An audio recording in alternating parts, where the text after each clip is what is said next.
But while I may be the first woman in this office, I will not be the last.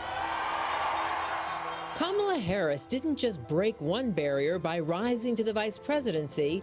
She broke three. She's also the first Black American and Asian American to serve in the nation's second highest office. She's known for her passion. I intend to fight for truth and transparency and trust. And her firmness. Mr. Vice President, I'm speaking. I'm speaking. Her record is not without controversy, but for Americans across the political spectrum, she represents the changing face of leadership in our country. A lot of people relate to the idea of feeling like an outsider and fighting to get in. Her story starts in 1964 in Oakland, California.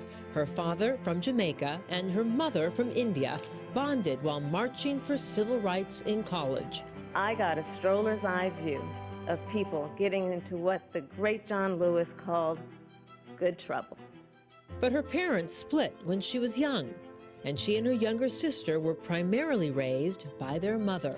She taught us to be conscious and compassionate about the struggles of all people. Their lessons, Harris says, she carried with her as she graduated from Howard, a historically Black university, later beginning her law career in her hometown, serving as Deputy District Attorney for Alameda County. After a decade in local politics there and in San Francisco, she made her foray into elected office, fighting a bitter battle against her former boss to win the race for San Francisco District Attorney. You know, San Francisco local campaigns, it is a blood sport. It is, you know, a knife fight in a phone booth. I mean, you got to be tough and strong. Kamala just really outworked and outperformed her opponents. It wasn't long before she set her sights on a bigger stage. And I do humbly accept Becoming California's first female, first Black, and first Asian American Attorney General. I've been asked many times over the last month, what does your election mean? Here's what I think it means. It means every Californian matters. And for Harris, all Californians included the LGBTQ community. She'd long supported the right to marry, and as Attorney General refused to defend Proposition 8, the state's gay marriage ban. She performed California's first same-sex marriage after the Supreme Court struck down Prop 8. I now declare you spouses for life. Marrying the case's lead plaintiffs. In fact, when she found out that we were right there at City Hall, as the story goes, we didn't see her do this, but she took off her shoes, went racing across the lawn, and joined us just in time to officiate our wedding. During her time in California public office, she was also hailed for launching a program that helped young drug offenders avoid jail time by staying in school and holding a job. But criticized for championing a state law that in certain cases sent parents to jail when their children missed too much school. She also took heat for being too soft on police violence as Attorney General, with critics saying her approach to reform was too cautious. She knew that the decisions that she made in this job were going to follow her wherever she went next, and there was always a next for her. That next would be the U.S. Senate, where, as a California senator, she's emerged recently as a more forceful voice against police misconduct.